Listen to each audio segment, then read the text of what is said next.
Assalamualaikum warahmatullahi wabarakatuh. Halo semuanya, jumpa kembali dengan saya, Kang Restu. Apa kabar kalian semua?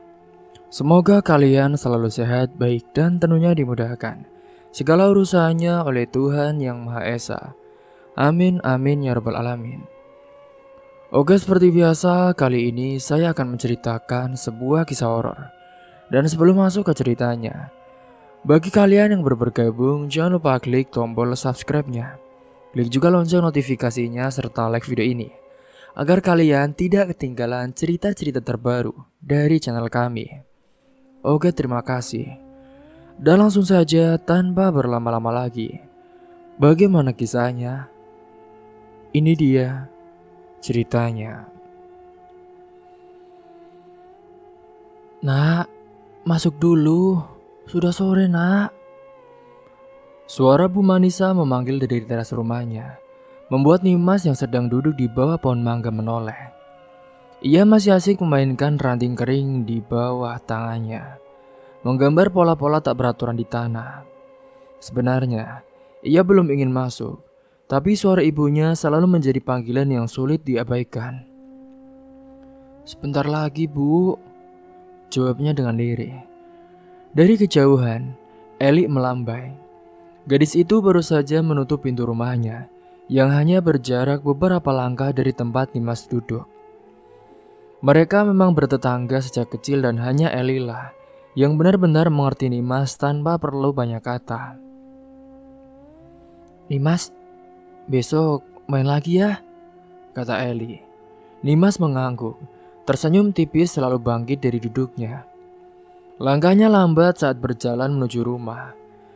Begitu melewati ambang pintu, aroma hangat masakan ibunya menyambut. Rumah mereka sederhana, berdinding kayu dengan perabotan seadanya. Di sudut ruangan, kakeknya duduk di kursi bambu. Pandangannya menerawang jauh ke halaman. Tubuhnya sudah sangat tinggi, rambutnya seputih kapas. "Kakek, kakek sudah makan?" tanya Nimas sambil menghampiri. Kakeknya menoleh perlahan dan tersenyum samar. Sudah, tadi ibumu menyiapkan nasi hangat dan sayur bening. Kamu bagaimana? "Aku makan nanti saja, kek," jawabnya sambil duduk di dekat pria tua itu. Ia selalu merasa tenang berada di samping kakeknya, meskipun tak ada banyak percakapan di antara mereka. Bu Manisa keluar dari dapur membawa sepiring pisang goreng. "Ini dimakan dulu ya, Nim," katanya, meletakkan piring itu di meja kecil di hadapan mereka, Nimas dan juga kakeknya. Nimas mengambil satu dan menggigitnya pelan.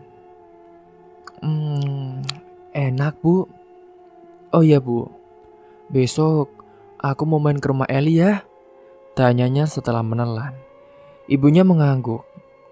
"Iya, boleh. Tapi jangan lupa, kamu bantu ibu dulu di rumah." Dimas mengangguk lalu diam. Suasana rumah kembali tenang, hanya suara jangkrik dari luar yang terdengar. Dimas ini adalah seorang anak yang berusia 15 tahun. Malam semakin larut, angin desa berembus dengan lembut, membawa aroma tanah yang khas setelah siang tadi hujan turun sebentar. Dimas merebahkan dirinya di kasur tipisnya, menatap langit-langit kayu di atas. Ia berpikir tentang banyak hal, tentang sekolahnya, tentang ibunya yang selalu bekerja keras, tentang kakeknya yang semakin tua saat itu, dan juga tentang betapa sepinya hidupnya tanpa seorang ayah. Namun ia tidak pernah mengeluh. Bagi Dimas, selama masih ada ibu dan juga kakeknya, serta sahabat satu-satunya Eli yang setia menjadi teman, ia sudah merasa cukup. Di luar, bulan purnama menggantung di langit, menerangi desa kecil tempat mereka tinggal, tempat orang-orang mencari nafkah dari alam, tempat di mana kisahnya baru saja dimulai. Keesokan harinya, mentari pagi mengintip malu-malu dari balik pepohonan. Embun masih menempel di ujung daun ketika Nimas bangun dari tidurnya.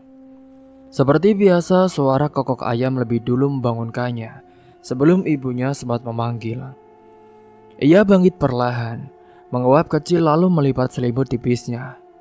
Kakeknya masih tertidur di kamar sebelah. Nafasnya terdengar pelan namun teratur. Setelah mencuci muka di sumur belakang rumah, Nimas membantu ibunya menyiapkan sarapan. Mereka tak pernah makan dengan menu yang mewah, tapi masakan ibunya selalu terasa nikmat. Nasi hangat, tempe goreng dan sambal menjadi menu sederhana pagi itu. Nimas makan dalam diam sementara ibunya sibuk menyiapkan dagangan kecilnya. Setelah menyelesaikan pekerjaannya, Nimas pergi ke rumah Eli. Mereka bermain sebentar sebelum akhirnya pulang saat matahari mulai terik.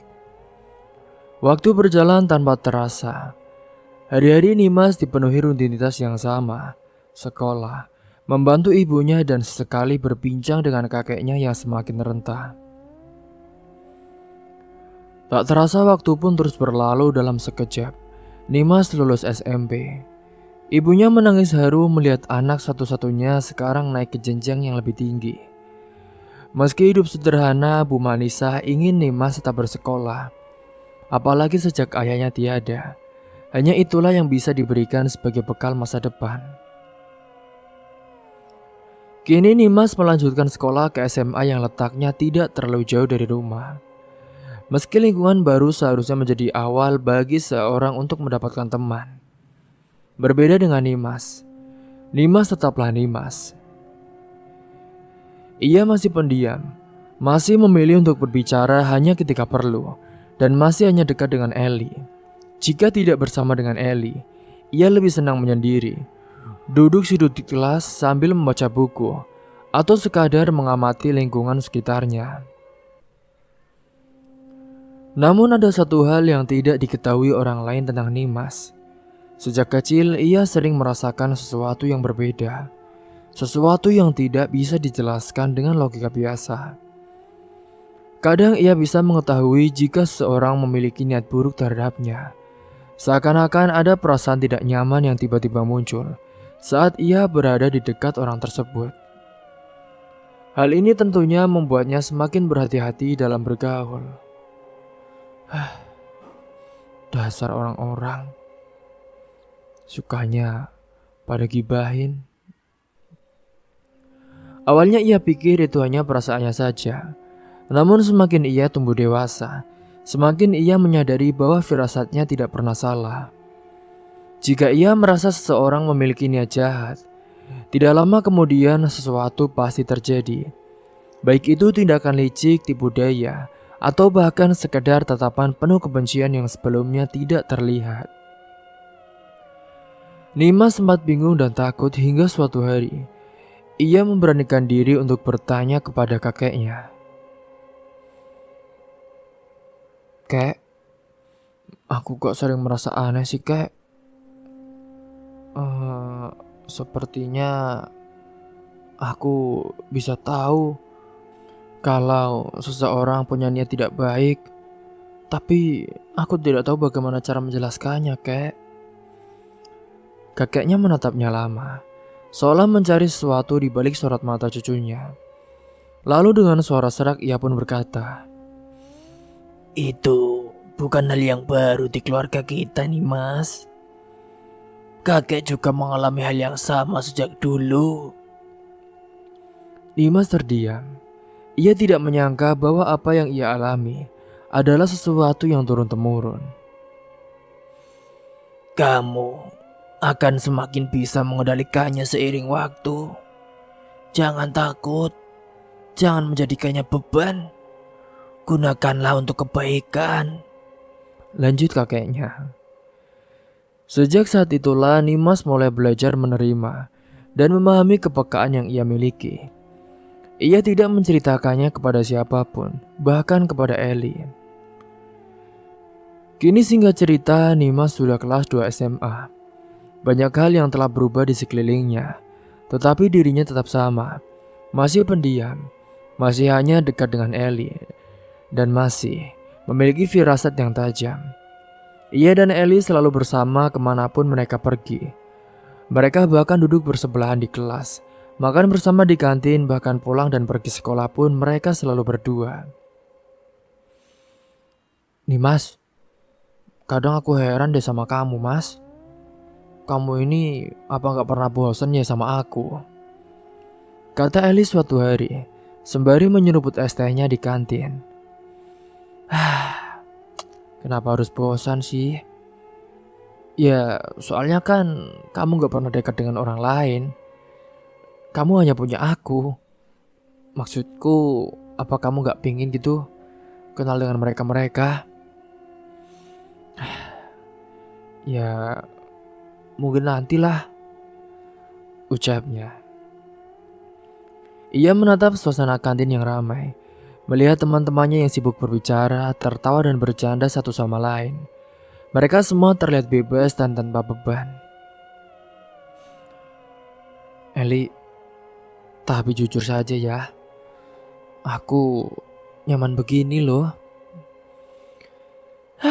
Ya udahlah, kalau kamu emang senang begitu, aku juga tidak keberatan. Mereka melanjutkan makan tanpa banyak bicara. Hanya Eli yang bisa memahami Nimas tanpa harus bertanya lebih lanjut. Dan hanya Eli lah yang tetap ada di sisinya, meski semua orang menganggapnya aneh. Namun tidak ada yang tahu bahwa di balik ketenangannya, Nimas mulai merasakan sesuatu yang berbeda. Matahari mulai condong ke barat saat Nimas dan Eli berjalan pulang dari sekolah saat itu. Jalanan desa yang mereka lalui tidak terlalu ramai. Hanya sekali motor atau sepeda yang melintas. Mereka berdua berjalan berdampingan seperti biasa, sambil sekali mengobrol tentang hal ringan. Mas, kamu sudah mengerjakan tugas matematika? Tanya Eli sambil mengibaskan jilbabnya yang sedikit tertiup angin. Sudah, El, jawab Nimas. Aku belum lagi, Mas. Aku minta tolong sama kamu ya. Nimas hanya tersenyum tipis. Mereka terus berjalan dengan langkah santai hingga tiba-tiba suara deru motor terdengar dari belakang. Sebuah motor melaju dengan kecepatan cukup tinggi dan dengan gesit menyalip mereka. Angin yang ditimbulkan pun membuat rambut Nimas sedikit berantakan. Hati-hati dong, seru Eli dengan kesal. Namun belum sempat mereka kembali fokus berjalan, sesuatu jatuh dari tas pengendara motor itu. Sebuah buku terlempar ke jalan dan mendarat tidak jauh dari kaki Nimas. Nimas berhenti dan menunduk, mengambil buku itu. Sampulnya sedikit usang, terlihat seperti buku catatan pribadi. Ia pun menoleh ke arah motor yang tadi melaju kencang. Kini tampak berhenti tak jauh dari mereka. Cowok itu menoleh ke belakang, lalu mematikan mesin motornya. Perlahan ia turun dan berjalan mendekat. Nimas memperhatikan sosok itu lebih jelas. Seorang cowok dengan tubuh tinggi, berkulit sedikit gelap dan memiliki mata yang tajam. Rambutnya hitam tebal, sedikit berantakan namun justru membuatnya terlihat semakin misterius. Lelaki itu tidak langsung berbicara. Ia hanya berdiri di depan Nimas, menatapnya dengan tatapan yang sulit diartikan. Buku ini milikmu? Tanya Nimas sambil menyodorkan buku itu. Cowok itu pun mengangguk pelan mengambil buku dari tangan Nimas. Oh iya, terima kasih ya, katanya dengan suara dalam namun datar. Tanpa berkata apa-apa lagi, ia pun kembali ke motornya dan pergi. Eli berkedip beberapa kali, lalu menoleh ke Nimas. Mas, itu Diki kan? Nimas mengernyit. Siapa? Diki, dia anak kelas sebelah. Pendiam banget ya. Tapi aku dengar-dengar ya, banyak cewek juga loh yang suka padanya. Tapi dia emang selalu cuek, jelaskan Eli.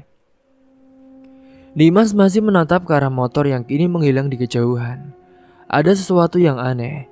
Biasanya setiap kali ia bertemu dengan orang, ia bisa merasakan sesuatu tentang mereka. Entah itu kebaikan, kebohongan, atau niat tersembunyi. Tapi kali ini dengan Diki, tidak ada apa-apa, kosong. Ia bahkan tidak bisa membaca sedikit pun tentangnya.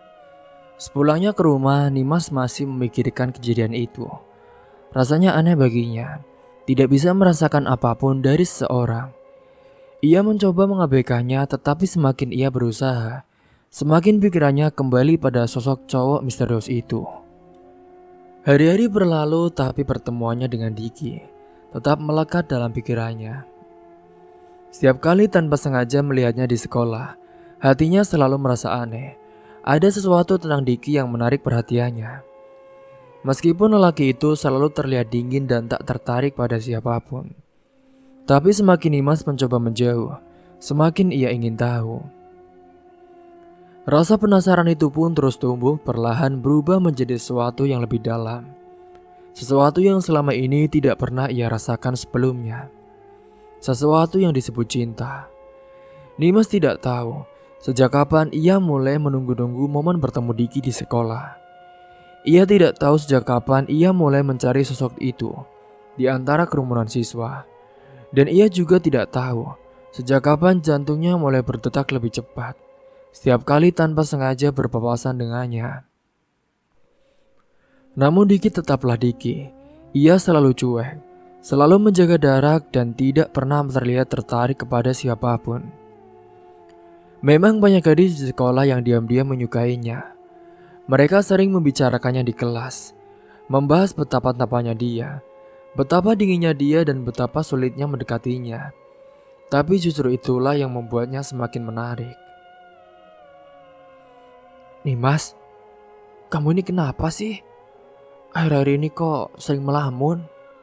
tanya Eli suatu hari saat mereka duduk di kantin. Dimas terdiam sejenak sebelum menjawab. "Gak apa-apa kok El.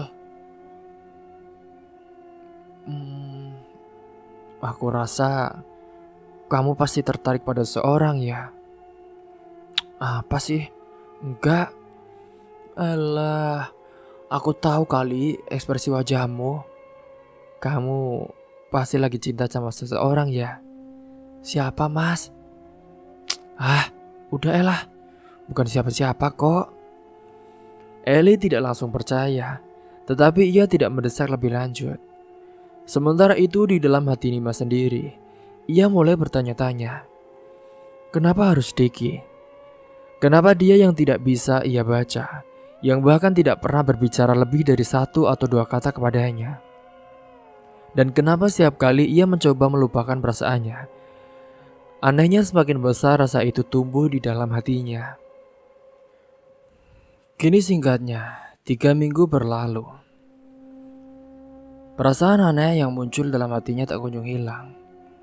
Setiap hari di sekolah, matanya tanpa sadar tetap mencari sosok lelaki itu. Meski Diki tetap sama, pendiam, dingin dan selalu menjaga jarak. Tidak hanya pada Nimas tapi juga pada semua orang. Namun suatu hari suasana sekolah tiba-tiba berubah drastis. Ketenangan yang biasanya menyelimuti pagi itu mendadak pecah ketika kabar mengejutkan menyebar di antara para siswa.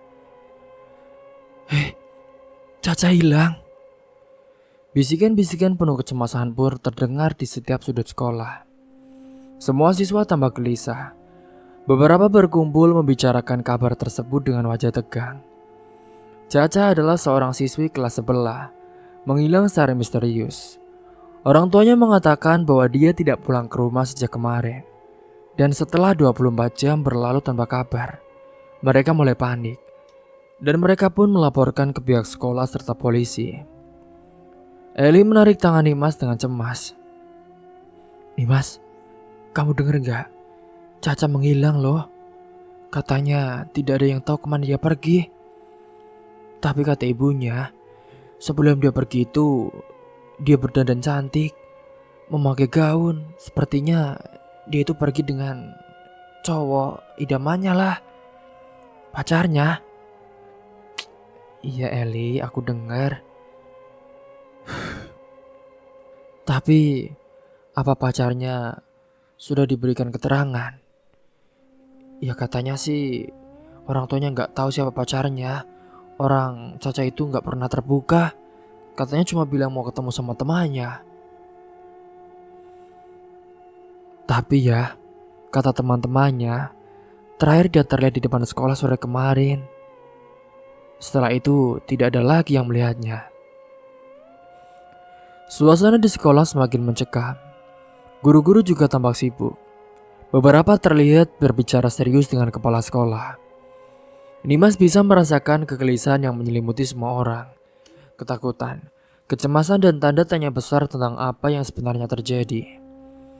Namun di tengah semua kegaduhan itu, ada satu orang yang tetap tenang. Yang tak lain lagi, ya, dia adalah Diki.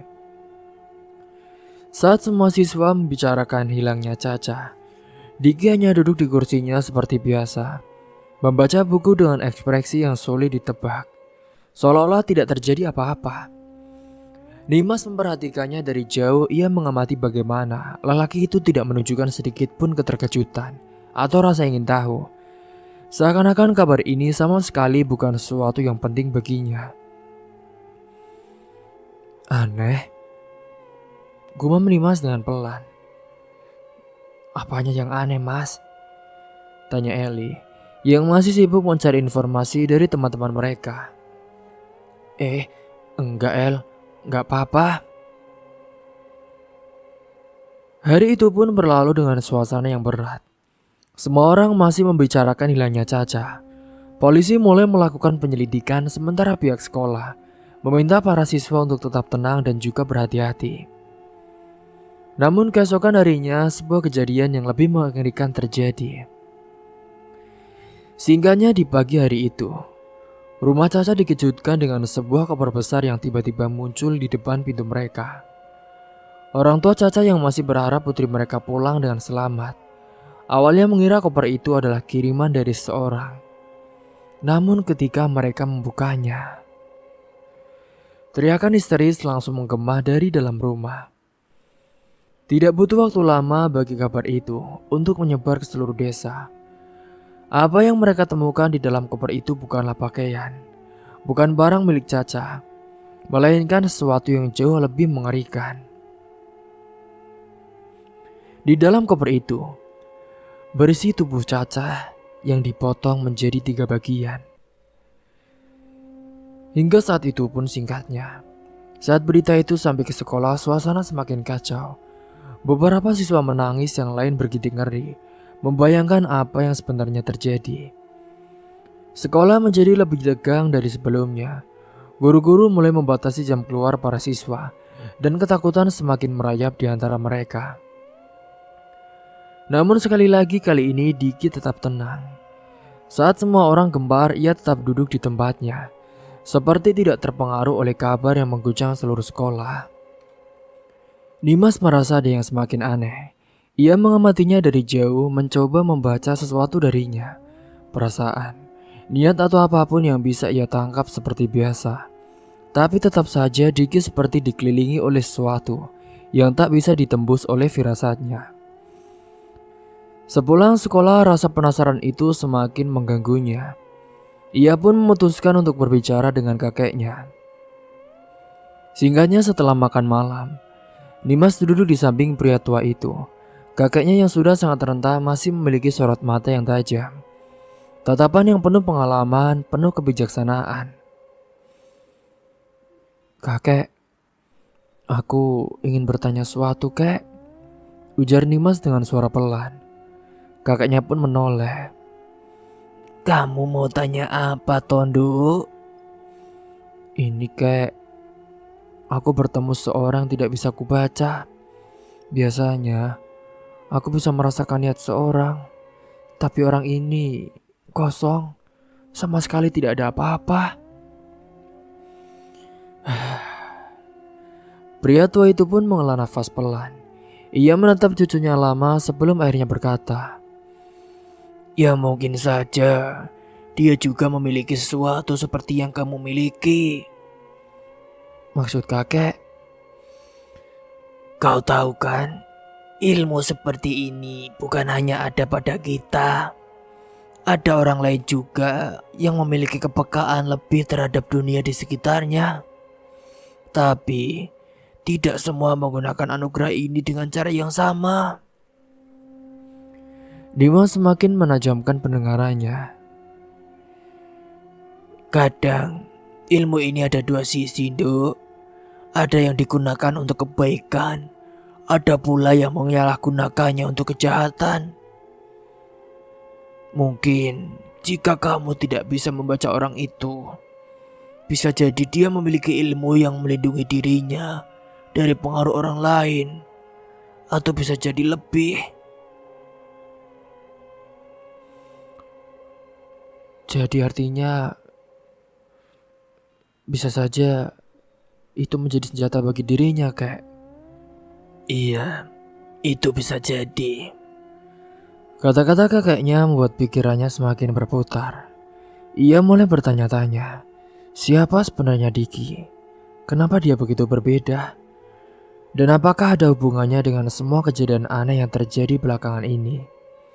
Nima semakin yakin ada sesuatu yang disembunyikan oleh lelaki itu. Sementara di sisi lain, malam itu, di dalam kamar yang remang-remang, di rumahnya Diki duduk di sudut ranjangnya dengan kepala tertunduk. Cahaya bulan yang masuk melalui jendela menerangi wajahnya yang penuh kepedihan. Ia menatap kedua tangannya yang gemetar, mencoba menahan perasaan yang membuncah di dadanya. Air mata mengalir pelan di pipinya. Ia tidak ingin menangis, tidak ingin terlihat lemah. Tapi kenyataan yang selama ini harus ia hadapi terlalu berat, terlalu kejam untuk seorang anak yang seharusnya bisa merasakan kehidupan normal. Diki tidak pernah meminta untuk lahir dalam keluarga ini. Ayahnya, seorang pria dengan mata dingin dan senyum penuh misteri, adalah sumber dari segala kegelapan dalam hidupnya. Sejak kecil, Diki sudah menyadari bahwa ada sesuatu yang berbeda di dalam keluarganya. Ada rahasia besar yang disembunyikan, sesuatu yang bahkan tidak pernah ia bayangkan akan benar-benar terjadi di depan matanya.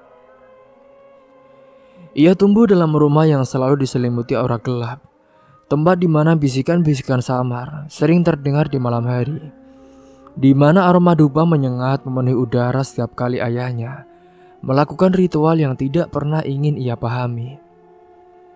Tapi dulu, ia berpikir itu hanya bagian dari kehidupan aneh ayahnya.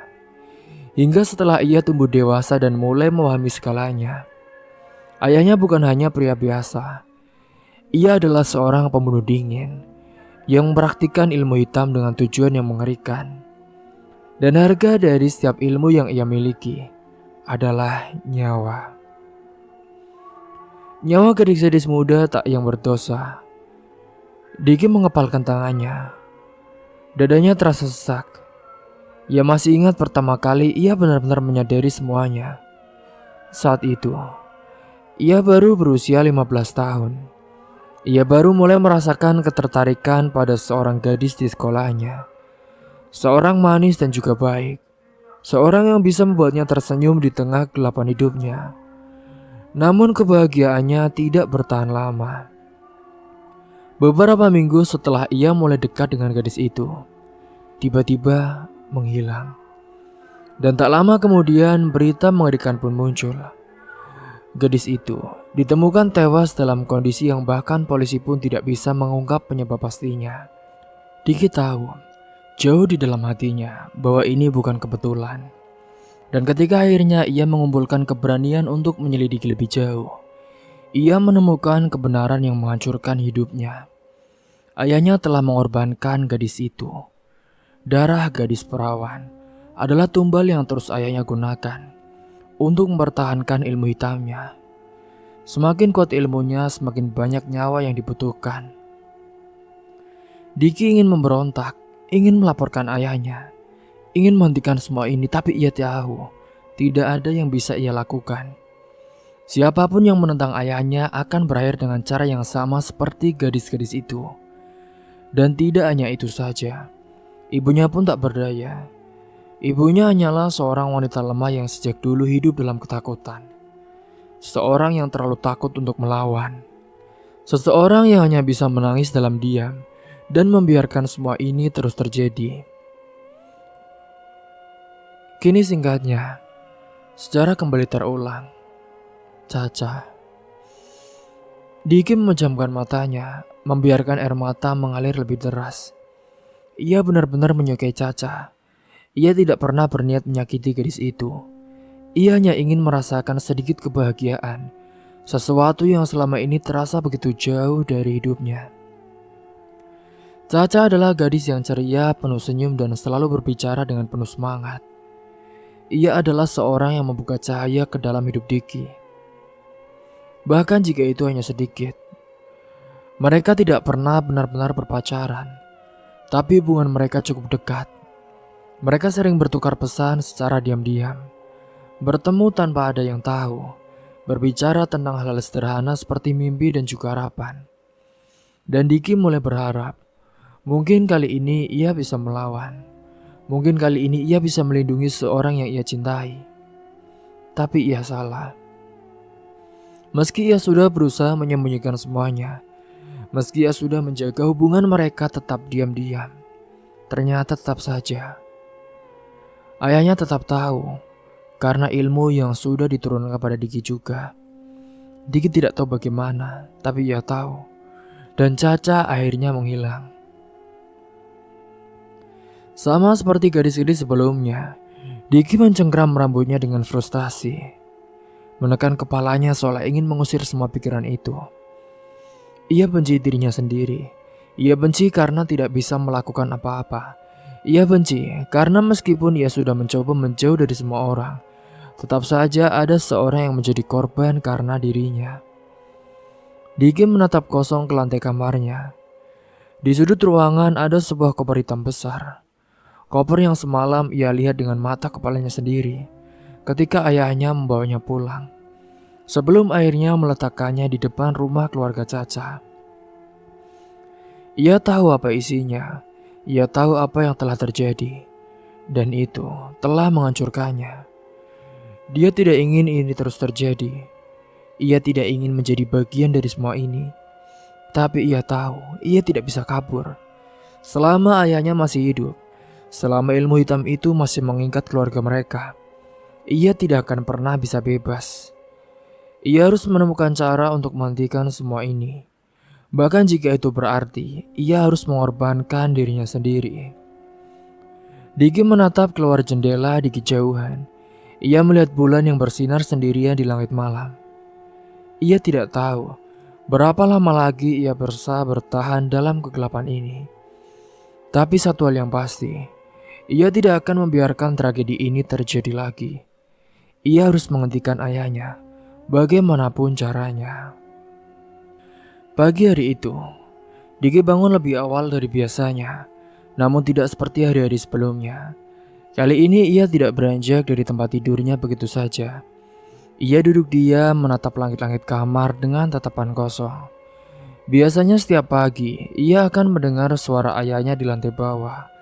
Entah itu suara langkah kakinya yang berat, suara pintu yang dibuka dan ditutup, atau bahkan suara samar dari ruangan khusus tempat ayahnya melakukan ritual-ritual gelapnya.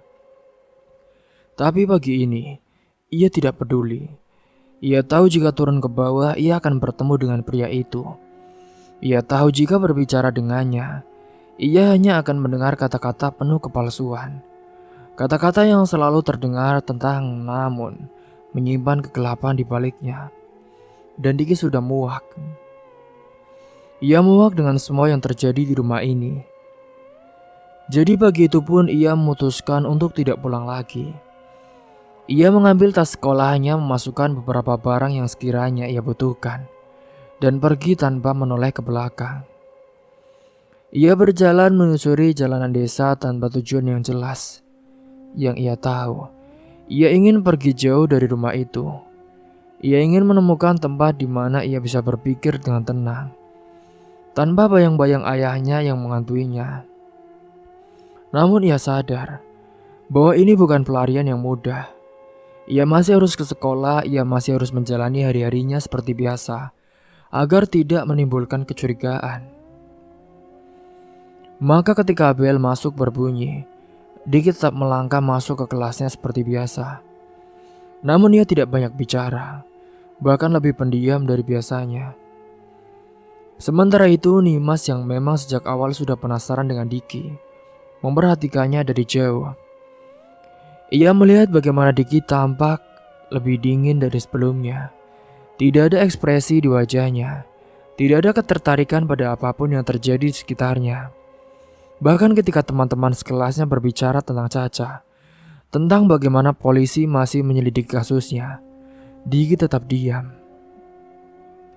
Nimas merasa semakin yakin ada sesuatu yang disembunyikan lelaki itu. Sejak awal, Diki memang sudah menjadi teka-teki baginya. Tapi kali ini ada sesuatu yang berbeda. Seolah ada beban berat yang dipikulnya. Sesuatu yang membuatnya semakin tertutup. Saat jam istirahat tiba, Nimas melihat Diki duduk sendirian di bangku taman sekolah, menatap kosong ke depan. Ini kesempatan, pikirnya. Ia pun lalu berjalan mendekati lelaki itu, membawa sekaleng minuman dingin di tangannya. Tanpa berkata apa-apa, ia duduk di sampingnya dan menyodorkan minuman itu. Ini, katanya dengan singkat. Diki meliriknya sekilas lalu kembali menatap ke depan. Ia tidak mengambil minuman itu, tidak mengatakan apapun.